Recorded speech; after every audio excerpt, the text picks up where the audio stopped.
Hey you guys, welcome back to my homestead. I'm Esther and this is Esther's Eden. I am so excited to share this with you guys today.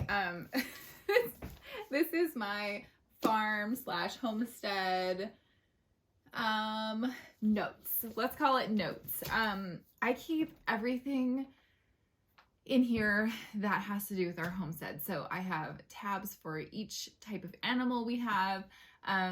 I do have an entire separate binder for our garden because, well, you know, that's my favorite part. But the main thing that I want to share with you guys today is my goals for 2023 for our homestead and our garden. Now, I have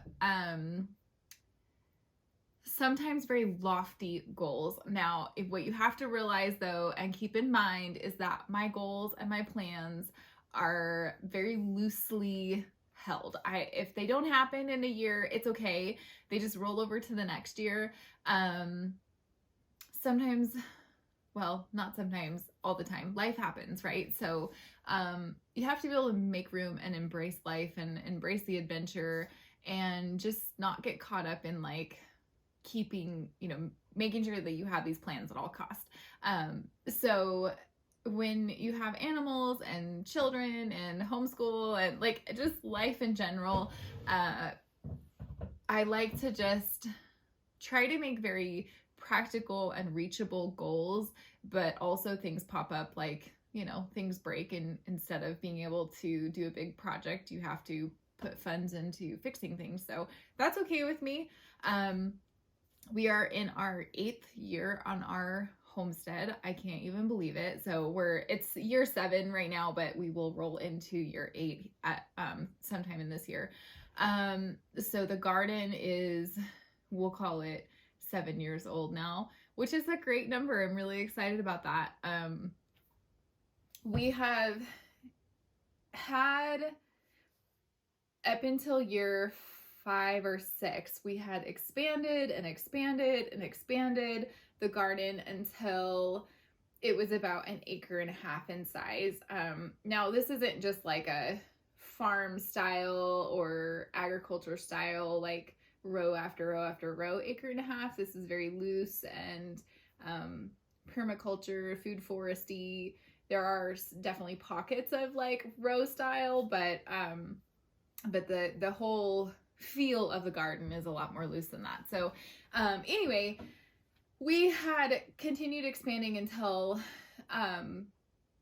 a lot of things happened that kind of undid our work. So like a couple years ago, we had a problem where our chickens, this particular batch of chickens, I had tried a new method where I had the young chickens in a chicken tractor, and we were moving it throughout in between our orchard trees, and that part went great. That part was so good.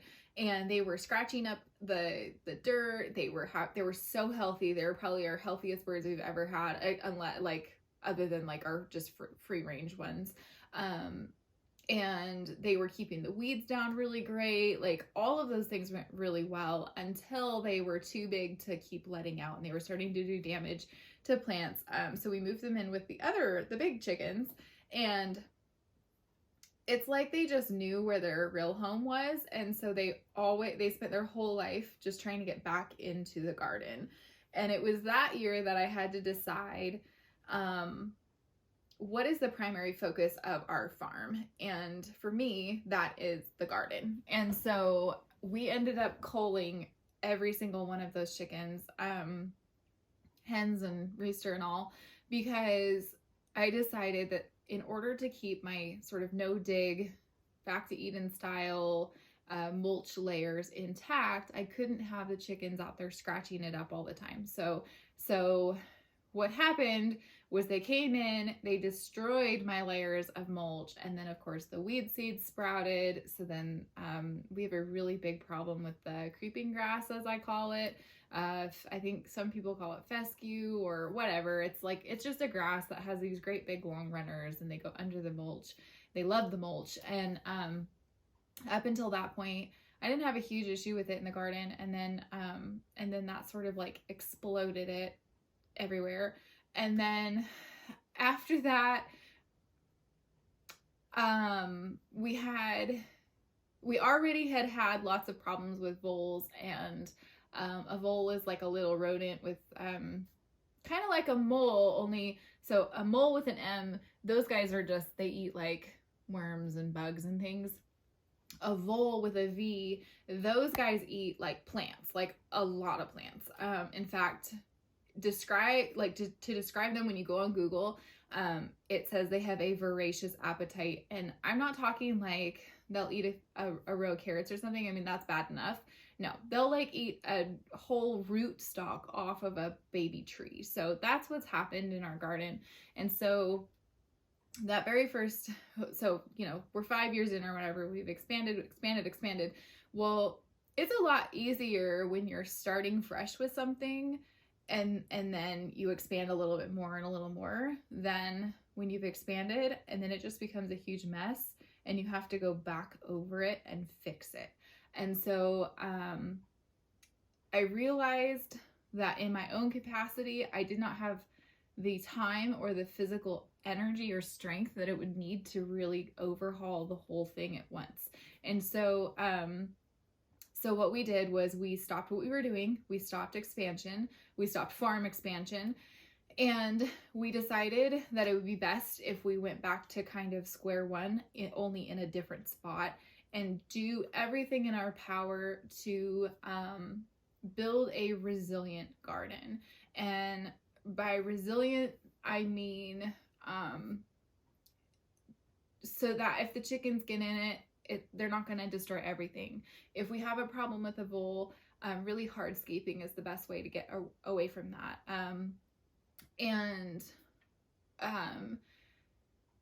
We have like really, really fast draining soil here. So even though we have a good amount of rainfall in a year, I mean, usually I think the average is 26 inches a year for our specific area. And that's not terrible. It's not awesome, but it isn't terrible. And then we also get, of course, the snowpack, and that helps. But unfortunately, because our soil drains so fast, it doesn't hold any moisture. So we've been working really hard for all these years on building up moisture retention by adding mulch layers, and we've done really well with that, and our soil is amazing compared to what it was when we first started. But I had set out with a goal initially of not watering, and I didn't water for a long time. And I think that I would have had a lot more produce come out of our garden had I been watering. And so, anyway, you know, we started looking at things like that. We started looking at, okay, how can we manage a very small area and take back a very small area and then work our way around. So our garden starts over here at the kitchen garden and wraps around our house. And so we just started on this end in the kitchen garden. You guys joined me for pitting in the raised bed garden, and it was so amazing. If you have suggestions for a water system for raised beds, leave it in the comments for me, because we just used hand watering and I didn't feel like it was enough. I do have the micro sprinklers, which I like better than the drip irrigation, and some of our beds are small, some of them are long. So I don't know that drip irrigation is really the way I want to go either. But if you have suggestions, I would love to hear them. So leave those down in the comment for me. But all of that backstory, really, I wanted to give that to you so that the goals that I'm setting for 2023 for our homestead and our garden make sense to you. So I've got my notes here today because I wanted to show you guys how you can make a homestead plan for yourselves. And I'm just gonna put a caveat out here that I grew up a farm girl. Okay, so I mean, not like huge rancher style, like we didn't do anything like that. Small farm, perfect, like what we would call a homestead today was called a farm back when I grew up. But anyway, so I already had a good farm girl work ethic. Like we already had to get up early and get chores done. We had to walk to the school bus no matter what the weather was. We helped in butchering process, and my dad was a butcher by profession for a time, and he had that in his family line, and we had to do firewood and, you know, just all the things. So I think that if you're just getting into homesteading, don't compare your beginning to where I'm at, because we might not have the same background. We might not have the same history in our life, and that's okay. That's totally fine.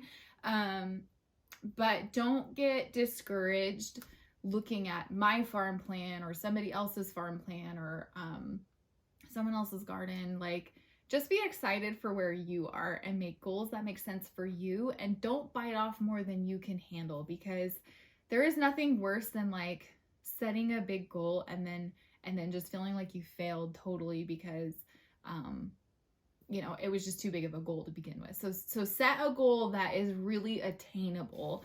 And the way that I started doing this, because I had grown up in that way, and then my husband and I, we moved to town, and, you know, we did the normal thing. We worked 9 to 5 jobs, and, well, I did part-time, he did full-time, and you know, you just get used to like modern conveniences or whatever, and the town kind of life. Now, we would spend weekends out here at this house because his parents built this house, and we would come out and hang out and go camping and hiking and things. But we did not have a farm together, for sure. And he was not a farmer. He was a hunter, but definitely not a farmer. And so when we moved onto this property, I had this grand vision of where I wanted to go. And so I made like a 10-year plan, okay? And then I broke that plan down into what I thought what I thought would probably be doable each year. Now, the way that I kind of chose to do that was because like I said, I was a farm girl, so I kind of had some idea of the work and how hard certain animals would be, and some of the things just sort of fell into our lap. Like, we had a friend who gave us a call and was like, "Hey, we had some whoops rabbits, and I was wondering if you wanted them," and that's how we got into rabbits. And it worked out for me because my chickens were not enough to produce the amount of compost that I needed for my big garden at that point, and I was still having to haul in compost. So so keep in mind, like, what are your skills? What skill sets do you have right now?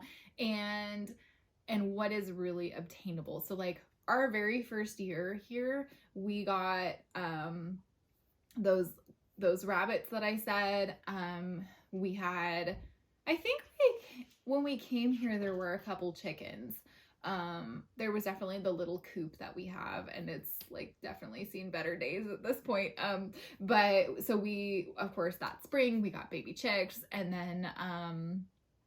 then we started preschool for homeschooling, and then we started the garden, and that's what we did. Like, and by started the garden, I mean like little. But I also had goats on my list. I also had fencing the garden on that list. I also had you know, doing breeding rabbits on my list, and we didn't get to those things. And so so I did write out the whole 10-year plan, and then just allowed for life to happen. And so every time we would make a goal happen, I would check off the box. So, like, I mean, I'm gonna show you this really quick here.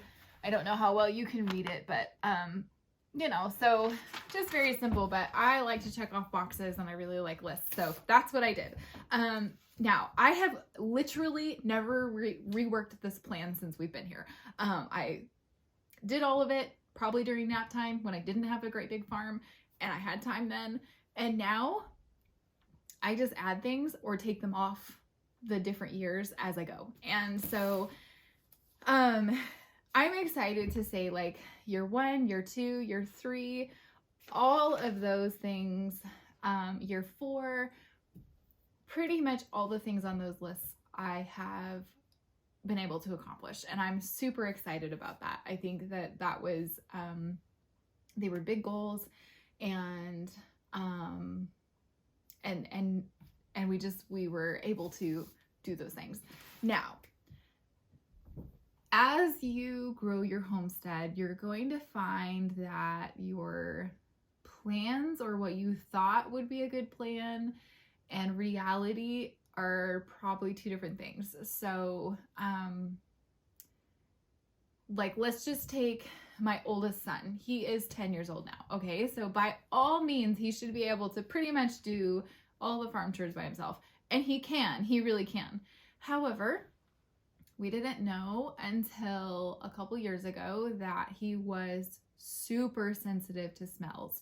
And I mean, he always had like a heightened sense of smell. Like, he could tell you things, like he could smell things that nobody else could really smell, like good or bad or whatever. But that really affects his ability to do farm chores. Okay, so I don't assign him extra smelly chores because he can't, it just doesn't work very well for him. And I'd rather not fight that. And so, so when you plan on having a homestead for 5 people and each person is going to do their part, and then one person can't do the part that you thought they could, it changes things. And so it's not a good thing. It's not a bad thing. It just is a thing. And so I just want you to be aware of that. Another thing is that you may end up with an animal that you don't like doing, you don't like raising. And like for us, in our case, we've been practicing, this is our 3rd set of pigs now. And I grew up doing pigs. And I think what we've realized through this last set is that they're just a lot of work. Pigs are like, the reward is huge. I mean, who doesn't love bacon, right? But is it worth the amount of time and effort that goes into the animal? Or would my time be better doing something else like gardening and then trading for pork? And I think that's kind of the realization. So it's not to say that we won't ever do pigs again. It's just to say, like, it's not my most favorite thing to do. I do like having them on the farm because they fill a really unique niche on the farm, and I love that about them, but they are constantly busy and constantly active and constantly testing the boundaries, and that's exhausting for me. So anyway, so I just wanted to share that with you because it's okay to make goals and make big plans and make a 5-year plan or a 10-year plan, like cast your vision. And if you've never done that and you're trying to get into homesteading, or you've never done that and you already have a homestead, I highly encourage you to do that, because when you get discouraged or things don't go your way or something isn't quite right, you can look at that plan and remember the excitement and the vision that you had cast for the 10 years, or you can say no to something that doesn't fit within your vision, and you can say, no, that's not going to be for me. And it makes your no's and your yeses a lot easier to find. So that's kind of how I do things. So I wanted to share with you my overall goal and vision for our farm. Now, you guys know, everybody calls me the crazy plant lady. Plants are going to be a huge part of this, okay, guys? Like, I can't help myself. And I'm like just itching to film my seed video with you guys because I have a lot of seeds and I'm so excited to share them with you. But we're not quite there yet. So let's get through this first, right? So the big plan for Esther's Eden, for this homestead and my farm, and for everything, is a teaching center and a place of healing, so people could come and walk through the gardens, and we can grow herbal medicine and like the top quality food, because I really believe that you can heal your body through having great food. And so all of my plans for now until the next 10 years and even beyond will have to do with those two aspects, those two things, in some regard. Okay, so every year the plan is to grow a little bit more into that big vision. And so this year, what I want to do is I actually want to take a pause. And what I mean is I want to go back over some of the things that we haven't been able to do, and or things that got ruined because of those things I was talking to you about, you know, chickens or voles or just, you know, weather, anything like that. And I want to go back over them and make my weak spots stronger. So I know we have some fence repairs that need to be done. I think because we got like 2 feet of snow in a couple of days, I'm pretty sure my hoop houses are going to need, like my mini ones are going to need to be revamped. The raised beds are doing great. But there is one raised bed that I think the corner is sinking. So I think we can just lift it up and then put some more gravel underneath that one corner, in order to like fix that little area. And then I want to go back through the whole kitchen garden and top up all the mulch that's out there. I had planned on doing that this fall, but life got in the way, and unfortunately we didn't put the garden to bed at all, which I know I'm going to totally regret that this spring, but at the same time, I'm just going to have to give myself grace on that one. Like, it just is what it is. So that's kind of part one. And I also wanted to add some blocks around the base of the raised beds that are bordering the grass to make it easier for weed whacking and mowing. So that will also be a project. Now I know these are pretty small projects, but I feel like if you can plan in some really quick, easy wins that you already have all the materials for, and you already have, you know, you're going to be able to get them done, it's kind of nice because then you have an item to cross off and you feel like you accomplished something. Now, kind of expanding on that plan in that area, we had put in a fire pit, a hand dug fire pit, which my husband did rescue me partway through and did the rest with the tractor, which was so nice.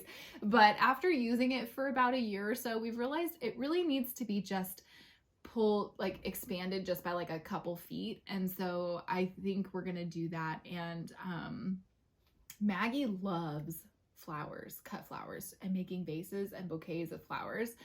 And I'm thinking this is probably the year to add in a little flower bed around the edge of that fire pit. Our fire pit is a circular sort of sunken in thing. I'll put a picture up here on the screen for you guys so you can see. So I'm thinking around the yard edge of that, putting in just a whole bunch of flowers, perennials, annuals, like self-sowing ones, pinks and purples and whites and those kinds of colors that Maggie can just go out and pick as many as she wants to. And I think that's something that she can plant, and we'll just call it her little flower bed. And I think she's going to really enjoy that. So I think that about sums it up for the kitchen garden area. We maybe, I have a section that I would like to add, like make the soil a little bit better and maybe add in some more berries, but I kind of want to see how things pop up this year and just kind of go by the seat of my pants on that one, I think. Now the main thing that we're going to be doing, so last year we focused on fixing the kitchen garden, so there's a few more things to tie up there, but this year's focus is really going to be on the middle section of the garden, which is the cellar garden, the herb garden, and the lavender garden / perennial flower bed area. Now we've had quite a few problems, mainly with voles and then also the dogs. The cellar garden is great. There's not really any work that needs to go on there. We do want to fix a flower bed that I had tried to start, and then the voles destroyed they literally ate every single flower that I planted there. So I want to redo that and probably add in some herbs to deter them a little bit better. And then but basically I just want to rip everything out of those old perennial beds and completely redo them and put in some kind of not necessarily a raised bed, although I think that would be really nice at some point to do that, but put in like a barrier for the dog so that so she stays out of there. I just think that's going to be a better idea. And then the lavender garden, again, has just been like destroyed by the voles. So it's time to just rake off all the top mulch, add in some better soil, fix the plants that are there, and regrow some more lavender to put in that area. And then the herb garden is probably the thing that got hit the worst by the voles. Like, not necessarily that we lost a lot of plants, but that they allowed a lot of weed seeds to come in and sprout, and I never had time to go back through it. So I'm trying to decide if I want to just completely bury everything and start back over from scratch, or if I want to pull up certain plants and then again start back over by scratch, or if I just want to like be really careful. It's kind of tricky because I have so many things that self-sow that I actually want there, and then so many things that I don't want, and they're all mixed together. So anyway, the plan is to really like go through that section and try to fix that a bit. The last goal I have is to implement some kind of water system. And like I said, I had tried so hard to not have to water. It's a large area to water. We don't really water our lawn. And we're working really hard to reduce the amount of lawn we have and turn it into flower. In fact, the amount of lawn we have is pretty small at this point, which I love that. But I would like to come up with some kind of water system that's easy to just turn on and let it do its thing, and then be able to turn it off and not have to monitor it or drag hoses everywhere as much as I have had to, and especially last year when it was so hot. So that's kind of the goals that I know I'll be able to make. Now, I do have some other things that I'm gonna keep a secret for now. As they sort of transpire, I will totally bring you guys along, which I'm way excited for them.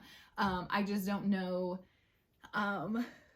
which projects I will be able to really tackle, and I won't know for a couple more months. So we have 3 or 4 really big projects that I want to do. I just don't know at this time what the best one is going to be for this year. So once I know, and once I have a few more details kind of in place, I will totally share that with you guys. And then as far as, we try to like pick a skill to build for the year. So I think this year I'm just going to continue on the pine needle basket weaving with my mom. We had started that last year and laid it down for the summer because it's so busy, and then we'll try to pick that back up. And I mean, we do have 3 whole months of winter left, you guys, so got to do something to keep me busy. And then I have wanted to get into soap making for a long time. I haven't done it because I have a dear friend who blesses me with pretty much all the soap I need for the whole year, and I love it. However, I would like to make like some herb, and not essential oil, but herb infused soaps. And so maybe towards like the fall time, I might look at doing that. And if you guys have any suggestions or resources or anything, please leave them down in the comments. Not only for me, but I know other readers would probably love to see those as well. So I have also started crocheting a little bit. I never can seem to get past the beginner phase of crocheting.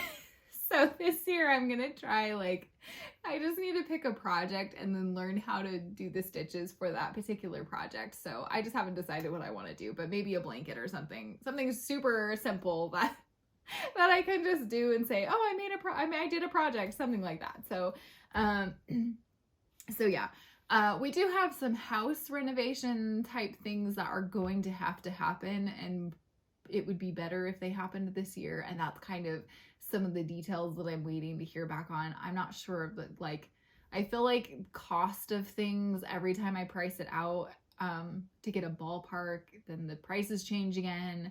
And so, so I'm just trying to manage our resources as good as I can, and decide, like, kind of like triage the farm, what has to happen. The goat barn, almost fell over in all that snow that we had. So fortunately, my husband was able to repair the one beam that, I mean, it like broke. The goat barn is very old. It's really, I'm hoping it can last for a little bit longer because I'm not quite ready to build a big barn yet. So I want to build a big barn, we're just not there yet. So anyway, I'm hoping it will last a bit longer. But all of these things, once the snow melts, we'll kind of be able to see where the dust settles, I guess. And then we'll kind of go from there. So I think, oh, that's right. Okay, so a couple animals that we're looking at for the spring, it will very much just depend on, it will depend on how much structural work we need to do. But the kids really want to get some turkeys, and they really want to get some baby geese. And so we do have Cosmo, and I'm not really sure. I never really planned on getting geese, and then it just sort of happened, and like, it's fine, it's great. So if they really want to do that, and then Benjamin, my son, who is going to be 8 very soon, he has a birthday in January. He really wants a lamb. I don't know that we're going to do that this year. I feel like we need better pasture before I really go for that.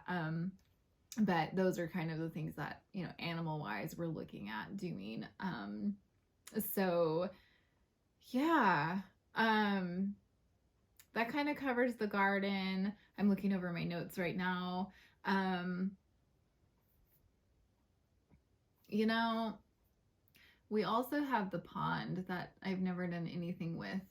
So that might end up coming somewhere in this list as well. I really want the pond and the stream so that the kids can play in it when they're still young. So we may end up digging that this year. I feel like I don't like to put things off that I want the kids to have as memories when they're kids. So I try to focus on those things first, even sometimes if it doesn't quite make sense. Like we built the playground, and I'm so glad we did. Like I don't regret that, but in order to build the playground, I did not build a root cellar that year. So, and I still haven't built a root cellar. So yeah. So I'll just have to look into some other ideas, but for now, I think that's pretty good. That's a good list of things. I've heard it said that you always overestimate what you can do in a year and underestimate what you can do in 5 years. So I am constantly trying not to overestimate what I can do in a year. Although I have this whole page and part of this page with